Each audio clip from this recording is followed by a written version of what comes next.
On everyone, welcome back along to your home of rugby, and we are here for yet another weekend of Super Rugby action. This weekend we've only got 3 major matches to be talking about, and well, we've had some good guests over the time. We've had Shane on the show, we've had Paul on the show, but today, it's a monumentous day because in Australian rugby, things have got out of control, some may say. We have got a preliminary final this weekend in Super Rugby AU, and of course the final round of the 2 New Zealand Super Rugby Aotearoa matches as well. But today we are bringing you all someone who, if you're tuning into New Zealand Sport Radio, you might have met before, but on my channel he has been a bit of a regular over the last too many years that we won't even talk about. But it is with great pleasure to welcome back a man who is, well, he's probably in the highest state of his life right now, but it is Brett Hartley. Welcome along, and tell me, how happy have you been this week? Oh, mate, yeah, thanks for having me back on. It's been way too long since I've been on here with you, but yeah, look, it's been awesome, mate. I've been in sort of a state of euphoria for the last, I don't even know how many days. We've had a big lockdown in Perth, but I haven't really cared because the Force are in the finals, and that's all that really matters. And you know, not even COVID can bring me down at this stage. So, no, look, really happy, and it's been a great week, great lead up to it, and I'm just keen to watch some rugby on Saturday. It's going to be a cracker. I mean, imagine the boil over if they do. Well, I mean, they did the unthinkable last weekend, didn't they? Never before has an Australian team gone unbeaten throughout a Super Rugby competition. The Reds were 1 game away against the pre-season easy beats of Super Rugby AU, and they felt the final hurdle, and now the Force doing the unthinkable, being in that grand final. So much to talk about with that game. And, of course, with our special guest, Brett, on the show as well, we're going to be flipping things upside down, doing things a little bit differently, because the big thing is this game is the 3rd game of the weekend. It's a Saturday night sort of match up here for us in New Zealand. But over on your side of things, Brett, this is the pinnacle, the Brumbies versus the Western Force. I mean, we haven't talked to you all season long, but for the Western Force, this is huge to get to this sort of stage, isn't it? It's massive for this team. Tell us a little bit about what that atmosphere is kind of being around with this team. We know that they've got such a massive following over there and an incredible support, but now this is a team that's got that support based on not being the greatest team in the competition, but now they're getting that success as well. Things must just be at another level over there in the West. Yeah, no, 100%. The atmosphere around the Force. I mean, even after 2017 when we were axed, the love and support for the Force never actually died. The fans kept it going, and just it's been amazing. And this is sort of the pinnacle of everything we've built up to after getting kicked from the competition. Rebuilding a team, retaining some key players, guys like Brandon Starner, Ian Pryor, guys like Marcel Braki, who stayed from that cutting and are still a part of this culture. Maybe less so part of the team now than they used to be, but still a really, really important part of that culture that the Force have developed. And obviously with the money that comes in with a guy like Twiggy Forrest backing you, be able to sort of make we call the barbarian team of Australia now, I guess, with all the imports. We got guys like Jeremy Thrush, guys like Thomas Gabelli, Diego Miotti, people like that. And just, finding the right combinations. Last year when we were sort of invited last minute to join Super Rugby AU after COVID, we sort of, obviously we had no home games, which didn't help, and we're sort of still finding that sweet spot of players. So I think last year was a big learning experience. We didn't win a game last year, but we sort of made most games we played really competitive and really fun to watch. And I think a lot of people enjoyed watching the Force last year, even though we didn't get those results. And this year, just getting those players, getting the key playmakers, guys like Kabeli and Miotti, who I just mentioned, and then really fine-tuning them into the system, finding the combinations that work. And over the last, sort of first half Super Rugby AU, Force was still trying to find those combinations, and I think they really found their sweet spot now. And obviously 3 games in the trot, and things are looking amazing for the Force right now. Yeah, you talked about last season not picking up a victory, but overall on this season, they look at it, 8 games, 4 wins, 4 losses. I mean, if you see that to any Force fan at the start of the season, they would have grabbed that to 2 hands, both feet, and hugged it and never let it go for the rest of their lives. This is an ultimate result for their season.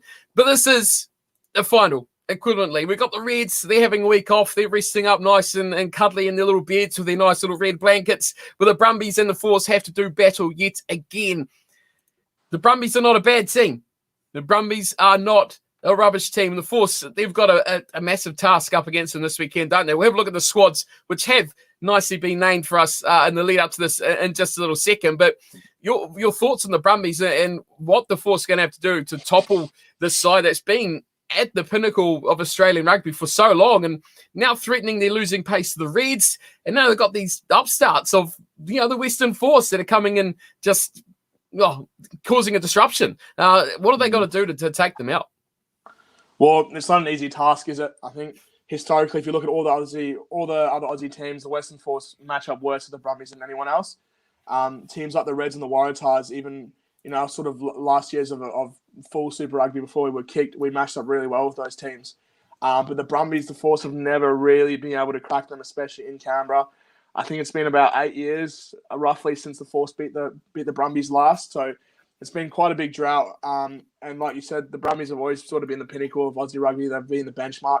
They might not be number one on the table this year, but they still are the defending champions. And to go to Canberra and dethrone the defending champs is not an easy task. And obviously, the reverse fixture was probably the Force's worst game. The last time they played them, it was one of the floggings, one of the only floggings really in AU so far. Was not a good game. Defensively, the Force are pretty poor in that game, which is a bit strange because the Force have really relied on their defence most of the year.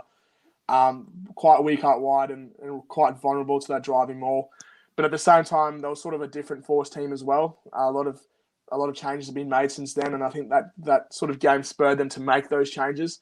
Made Tim Sampson realise that maybe, guys, especially in the halves combination, that things really needed some changing, which is where guys like Melody really got brought in there and really made sort of a stalwart of the team, I suppose. And then, guys like Jeremy Thrush have just got better throughout the year, and the defence obviously has been there, and then the attack has just come in the last few weeks, sort of as something just clicked. But yes, it's not an easy task to go into Canberra and beat a team like the Brumbies.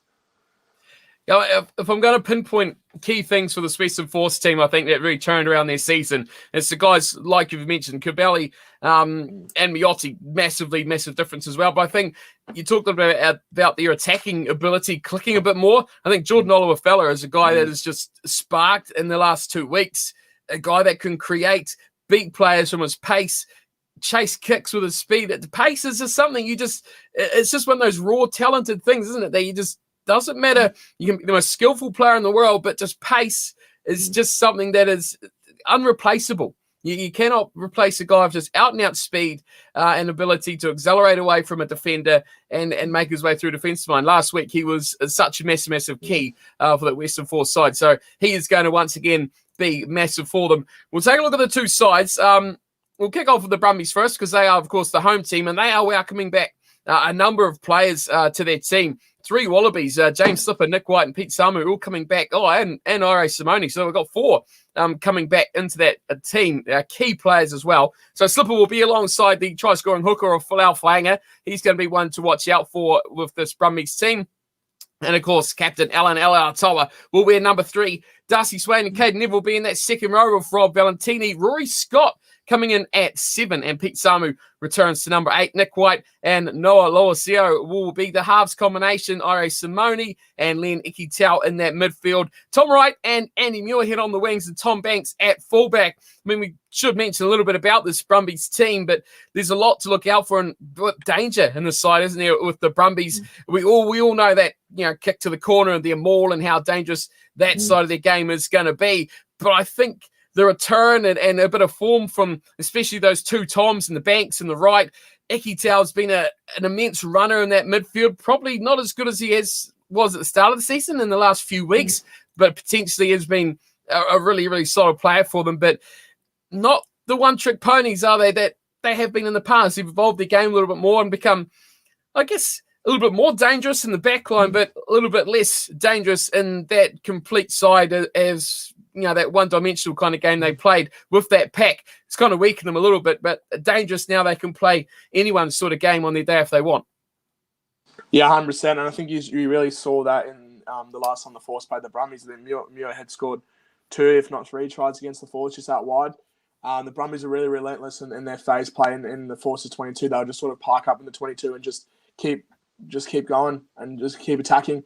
And if their rolling maul wouldn't work, they'll just put it out wide and Muirhead would go in for an easy try. So, the fact that their backs are also evolving with their pack, which is always strong, it could be a worrying sign for any team playing them in this competition.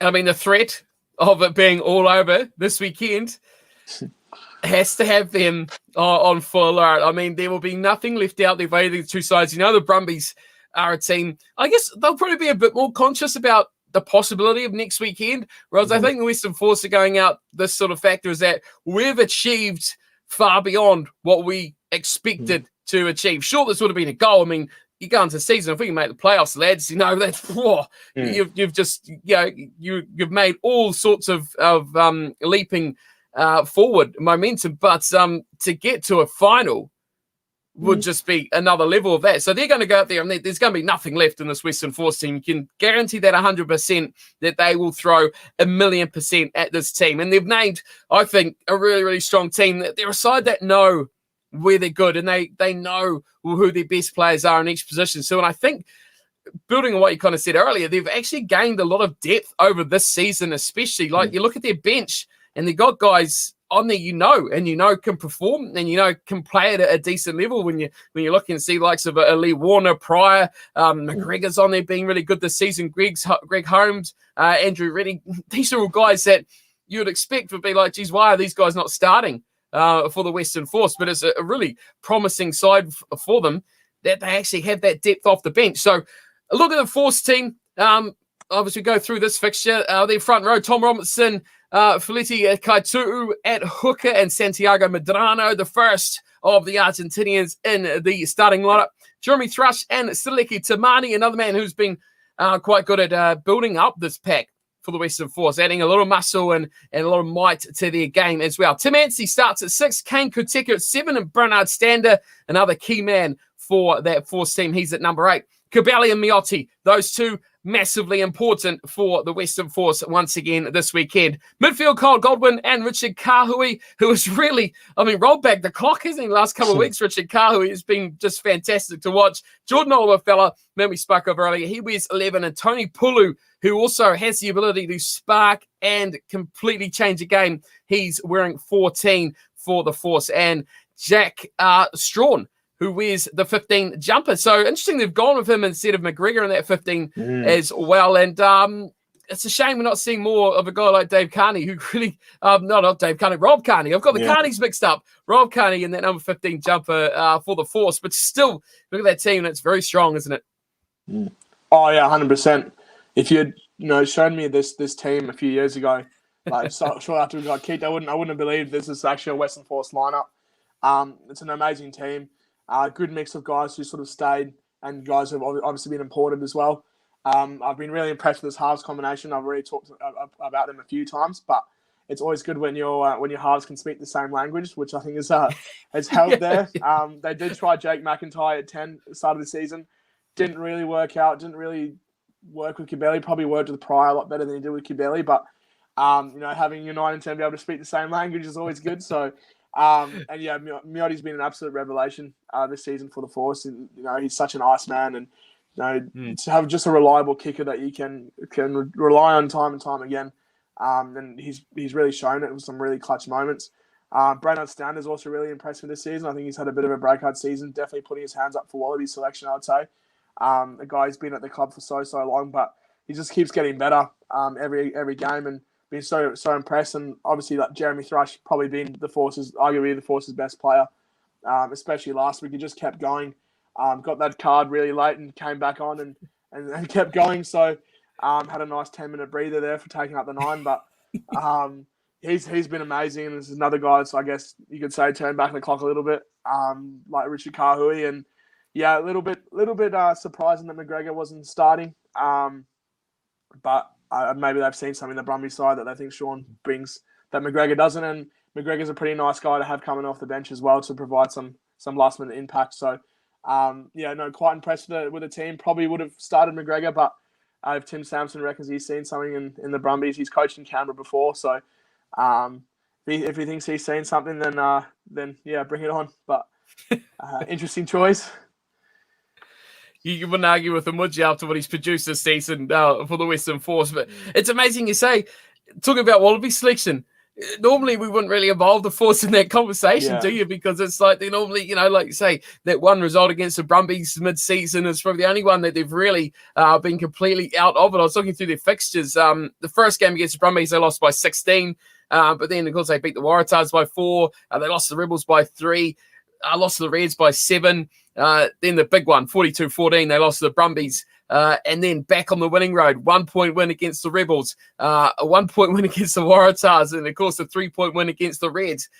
Every game has been generally under that 10 point sort of buffer, which is really impressive that they stayed in games and learned that ability to actually pick up the victories, which is really key. So getting to the stage, a top 3 team, they have to be looked at for Wallabies players because they can't get overlooked like they can in previous seasons as guys that are just getting thumped and smashed every single week. So it's got to be good for them building up, getting better, and now going for those higher honours with those guys that are actually standing up to these top sides. But ultimately, we have to go through the whole weekend. We can't talk about the Western Force and the Brumbies all night long. But finally, a pick. Are you going to go with your boys to get the job done? I'm kind of liking it. I'm kind of liking the chance. So how are you swinging?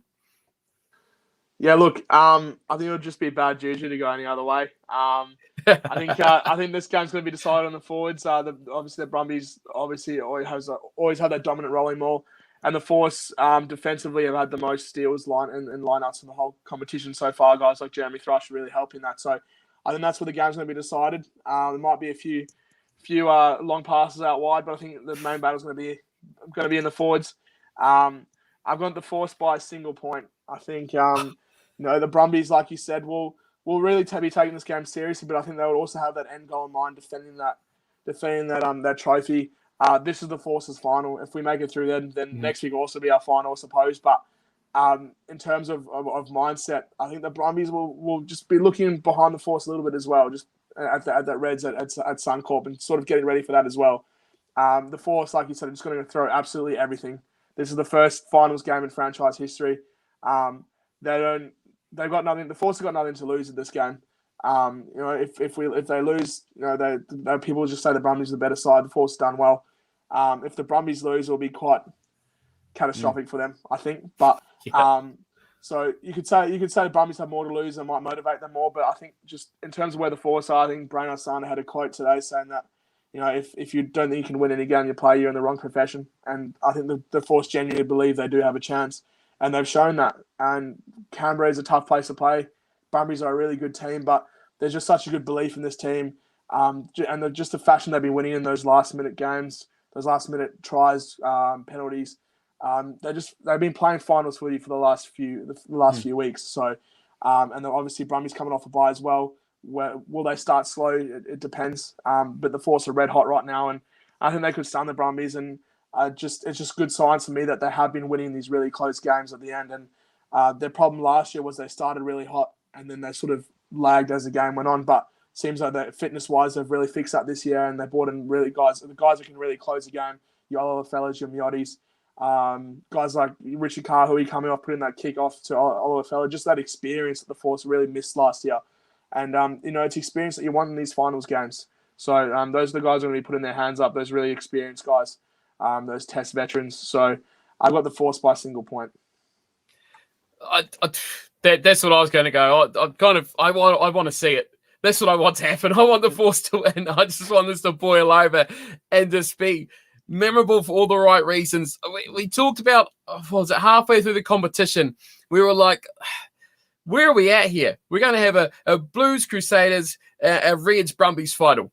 We knew that kind of after 3 weeks. And then the Chiefs and the Force just completely flipped the whole tournament on their head. And, of course, other teams have helped along the way with other results. But these two sides have gone from the depths of pretty much being the wooden spooners to now they are finalists, much like the Chiefs and Super Rugby Aotearoa. So it's just been a fantastic turnaround the season in the second half. But I agree with you. And I think the Force is going to have that ability to go right to the bitter end, like you say, and leave everything out there. And it may be a case that sparks my mind straight back to Rugby World Cup last time in 2019. England and the All Blacks. They were only one track, and that's when you got to that South Africa game in that final for the English. they had done their final. And I feel this could be the same for the Force. They might win this game, but I don't think they'll do the double, although I'd love to see it. But just the way that their focus is, confidence, teammates, things like that, they could get this job done. And I want to see it, so I'm agreeing with you. I'm going to Force by 1 as well. It's going to be tight and exciting, and hopefully some brilliant rugby to be on display. And that's our only Super Rugby AU game that we actually have this weekend. We will flip it back. Of course, we still have 2 other games to go through, so we'll flick through them as well in today's episode. But of course, it's a final. This is a final, guys. 2 teams are going to be playing next week. 3 are going to be gone. The Brumbies and the Force could be out. On this side of the ditch, though, it's the final round, and it's almost a dead rubber weekend, really, isn't it? The Chiefs and the Crusaders already decided to be finalists next weekend. Of course, Super Rugby Aotearoa different to AU, where it's just straight to the final. So for teams like this matchup, our opening matchup of the round, the Hurricanes at home up against the Highlanders, not too much riding on this one, is there? For the Highlanders, a potential chance, and it's an odd thing too, that they will go 1 win, 1 loss against every team in the competition if they win this game. But these teams, neither want to lose. So, and when you look at this table as well, a win for the Highlanders, although it's not, a loss isn't going to drop them, but a win could propel them above the Blues, provided what happens in the Blues-Chiefs game. Of course, we'll take a look at those teams later on. Chiefs have really gone a bit wild with their selections, but the Highlanders still have to live that prospect, get that 3rd spot, and their season, they should still deem that as a success, shouldn't they? Yeah, 100%. It's a bit of a strange weekend in Super Rugby Aotearoa. Like you said, not a whole lot riding on it, I suppose. Look, in terms of the Highlanders and Hurricanes, pretty much not a whole lot riding on it. It's not a whole lot to say, but yeah.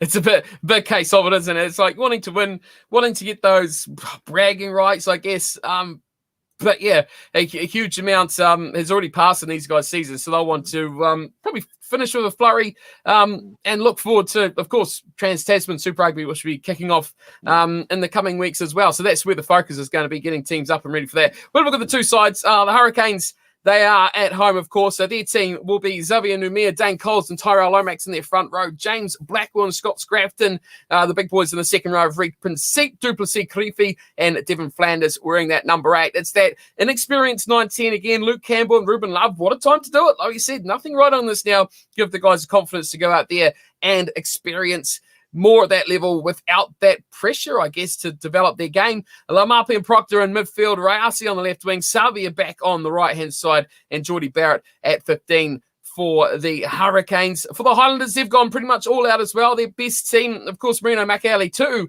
It's just been announced that he's out for the season as well. So it's a bit of a shame that we won't get to see any of that amazing back row this season. But their side, Ethan de Groot, Ash Dixon, and Siati Tokalahi in their front row. Bryn Evans and Josh Dixon in the second row. Shannon Frizzell, Billy Harmon, and Kazuki Amino, the amazing Japanese player at number 8.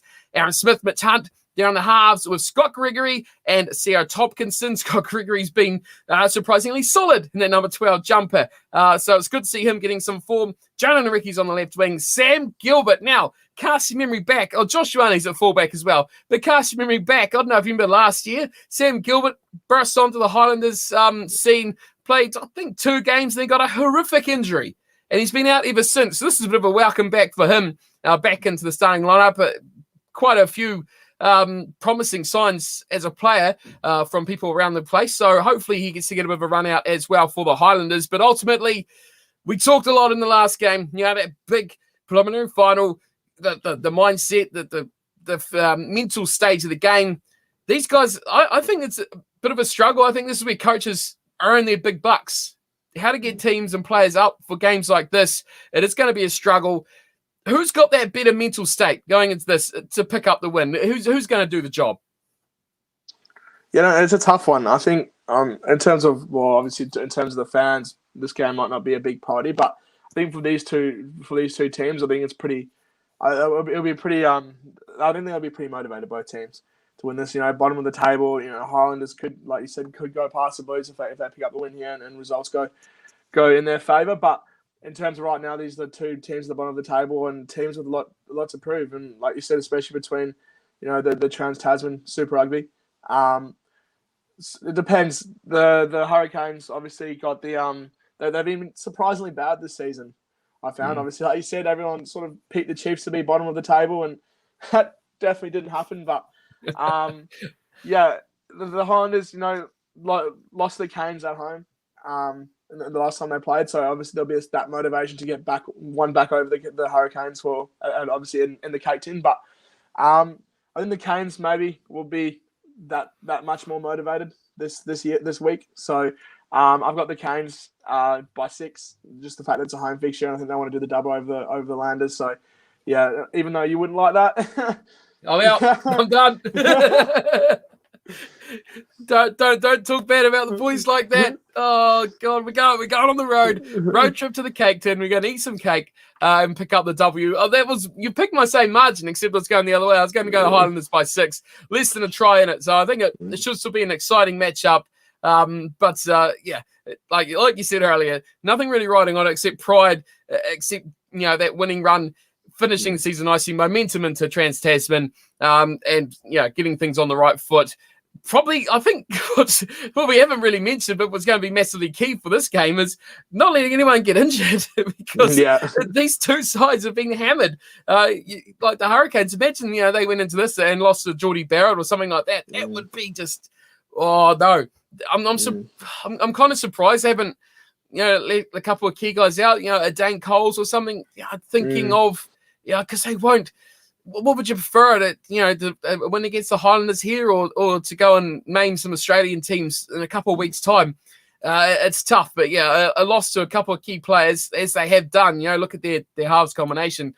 Could be catastrophic for the team. And the Highlanders, much the same boat. I mean, these season-ending injuries list is getting way too long, way too long. When you look at such guys that have really stood up, Conagard and Bashett, what a shame.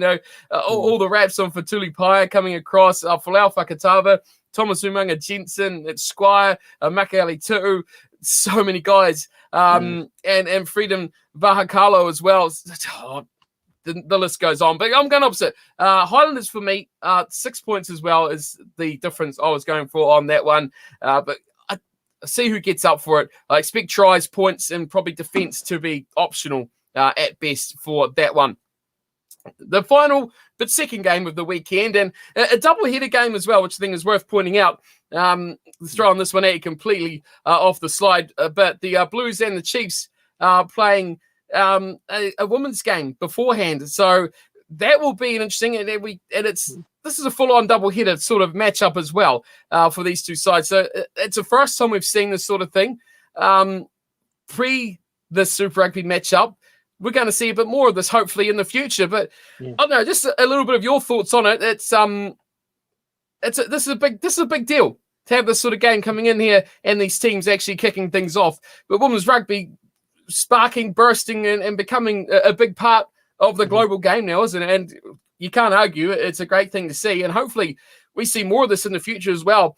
Joining up these Super Rugby fixtures, getting double headers in the game, men's and women's games playing back-to-back. And really, who cares what way around it is? They're both, gone are the days of the curtain raiser sort of thing, which is a really bad way to describe it. But that's not anymore. These guys are fully tiered professionals sort of thing. And the game deserves to be fully respected now, and it's good that they're getting a bit more recognition, getting these Super Rugby sort of type teams and getting out there and playing these games, isn't it? Oh yeah, 100%. I think for women's rugby, we've seen it grow leaps and bounds over the last 10 years. And for it to be a double header, it's a good way to get eyes on the game of women's rugby as well. So you still have the stubborn people that will refuse to watch women's rugby, and it might shine a light on people who just haven't flat out seen it before. So, to have a double header, have professional men and women both playing the same day. There's no reason not to. So, so it's going to be a good day of rugby. I'm looking forward to it. Yeah, get down there. Eden Park is going to be obviously the place, but before the Blues and the Chiefs game. And I mean, there was talk of this competition to be semi-professional, professional, starting as soon as possibly next year. We'll see how that goes. I'm sure there'll be more information as the year goes by as well. But yeah, bring it on, more of it. Get all the unions involved, get all the teams involved, and get some more competition in there. But of course, the Blues and the Chiefs for Super Rugby Aotearoa, again, not a huge amount riding on this, but I'm kind of surprised with the Chiefs team that they've named. Now, the Blues are the home team, but I'm going to name you the Chiefs side first, okay? So we know what the Chiefs have been doing over recent weeks and how great they've been playing, but taking this team, all right? Ollie Norris, Bradley Slater, and Sione Mafuleo are their front row. Sam Penny, Finau, and Josh Lord. 6 caps between them. They're the second row.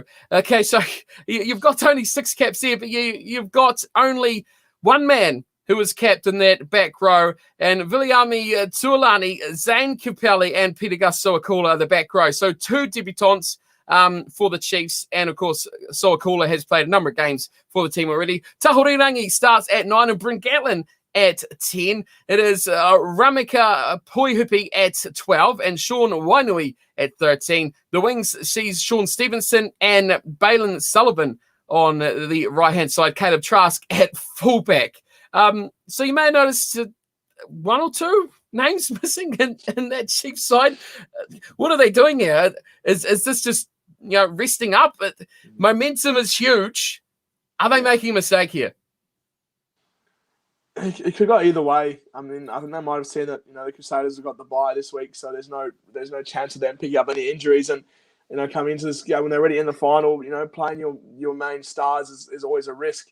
But then, like you said, then you play the risk of actually losing all your momentum. If they get pumped by the Blues this week, will that skew their momentum? I don't know. They can always say that this was very much a B team, but it's a dice roll. But maybe in the long run, I think you'd rather rest your stars, guys like Damien McKenzie. You'd rather have them in the final than not. So, yeah, I guess it depends. Looking to next week, what impact this will have. But yeah, it's a big opportunity for the Blues. Massive opportunity for the Blues, who have had a horrid end to their season. Their form, I was just looking at it before we started. The loss. They're all over the show. Not quite that bad, but their last 5 games, 1 win, 4 losses. So dreadful, terrible.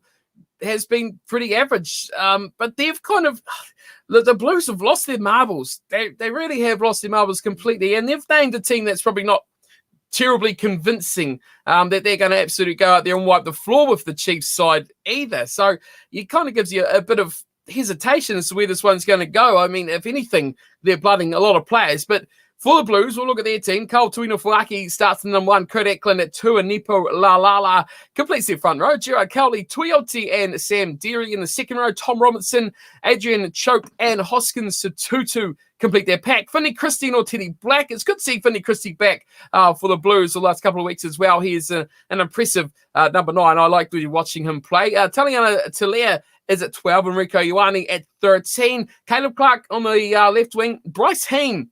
That one puzzles me. He's on the right. They seem to have liked using him instead of some of the amazing youth they do have in the side. And Zahn Sullivan is at fullback.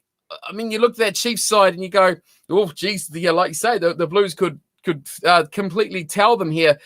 But that Blues team doesn't fill me with much confidence either. I think this could be a closer game. They're probably giving either side a bit of credit for with the teams that they've named. Yeah, 100%. It's a bit of a weird one with both teams being named. Like, you just don't know really which way to go. It is at Eden Park, which obviously does benefit the Blues. But yeah, like you said, the Blues sort of lost their marbles the last few weeks, and coming to this year, I thought maybe this is a season where the Blues could eclipse the Crusaders. After last year, they had a decent year last year, and obviously just fell off just towards the end. But yeah, look. As far as the Blues go, and the Blues and Chiefs go, really, it's a really tough one to pick. It's super tough. Oh, gee, what way do you go? I mean, I remember with these two teams, and there's so many names missing.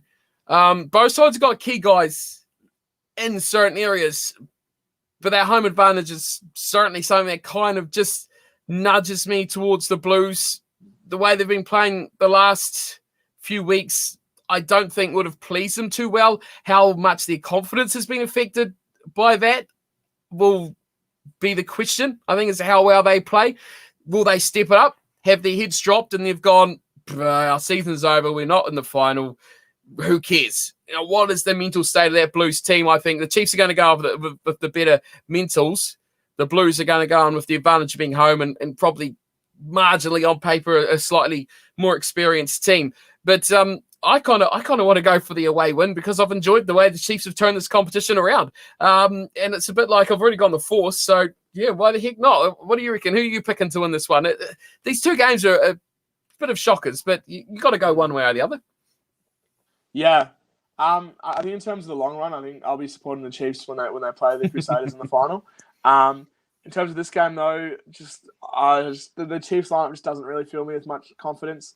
The Blues still have guys that can really break a game open, guys like Satutu. So I've gone the Blues, and the Blues won 9. Oh, he's gone the Blues by a big margin as well. You know what? I'm just going to be different. I've kind of talked myself into liking the Chiefs, and I went to when the Chiefs beat the Highlanders a few weeks ago, and although it was not a great result, it was a great atmosphere, great game there as well. I like the fact, and I think this is probably what is kind of flicking me the other way, is the fact they've got 4 guys on the bench that are having Chiefs debuts as well, and most of them are Super Rugby debuts, and then you got, of course, a couple of guys in the starting lineup as well. What I like about that is the unknown factor, and how often do we see these guys come in? Same in Australia as well. They just come on and burst onto the scene and completely shock the world and make a great job. I mean, they have guys in here that could be the next superstars of New Zealand rugby, and it's a great opportunity to give those guys a chance. And that's what excites me about this Chiefs team. Yes, they don't have that ability of a guy like McKenzie, who has been controlling the game so well in recent weeks, but I just like seeing teams beat the Blues, so I'm going Chiefs by 2. There we go. That's what it all comes down to. I'm sorry, everyone. We're going the Chiefs. Go the Chiefs. Keep it up. Yeah, look at this. We've got go the Chiefs. Everyone's getting involved. The Rugby Channel's jumping on in there as well. Everyone's jumping on in the underdogs. It's the year of the underdog. Go the Force. The Chiefs, who are tipped for wooden spinners, they're going to be in the final as well. It's been a great season of Super Rugby and Aotearoa and AU. But that is it. That's only our 3 games. The 4 games if you count the double header with the Blues and the Chiefs as well. But, overall, it should be a nice little weekend of rugby. Any final thoughts? Any final little shots you want to make for the Western Force heading into this week? I mean, geez, if they make the final, you have to come back next week, won't you? Oh, 100% be here next week, mate. And I think it just might happen. No, just just from a Western Force, just perspective, this is just a great week, great game. Whatever the result, obviously we desperately want the win, and we don't necessarily see ourselves as a club that just makes up the numbers anymore. We're really pushing these Eastern States teams and really showing that. Obviously, I've talked about it so much already on this channel through the years, but showing that the decision in 2017 was the wrong one. And there was a few people like yourself who saw that it was a mistake at the time. But there was also a few people that said it was the right decision, and then that somehow it strengthened Australian rugby to have even less teams and even less opportunities. So, like guys like our old friend Scottish Cannon, who's gone a little bit quiet these days, but but anyway, people like that were wrong, and just the passion of the Sea of Blue to keep the Force going these years. Guys like Twiggy Forrest coming in, and just the Force just are Western Australia, and the fact that we've kept them going, and then we've worked our way back to Super Rugby, and within 2 seasons, I've seen ourselves in a preliminary final against the Brumbies. It's not something to scoff at. So we're definitely done being the club that sort of gets discarded. There's sort of been that sort of meme of a club, I guess. But the passion's never left the West, and rugby's here to stay. So will the Force. So good luck to the Force. Good luck to the Brumbies as well. Not too much, but yeah, looking forward to the game. I'm so keen for this game. I wish it was in the West because that would be even better. But maybe next year, maybe we can get a home final next year after beating the Reds next week as well. So, but yeah, looking forward to the game, and obviously NZ not as big of an occasion this week, but looking forward to some good rugby there. Yeah, I think we'll still get some probably high quality games where attacking rugby is the only intent of either of these two sides. It's going to be entertaining, you would hope, as the sides are just wanting to get out there and make some statements in those last couple of games. You've got some support in there, Rugby Channel, saying go the Force.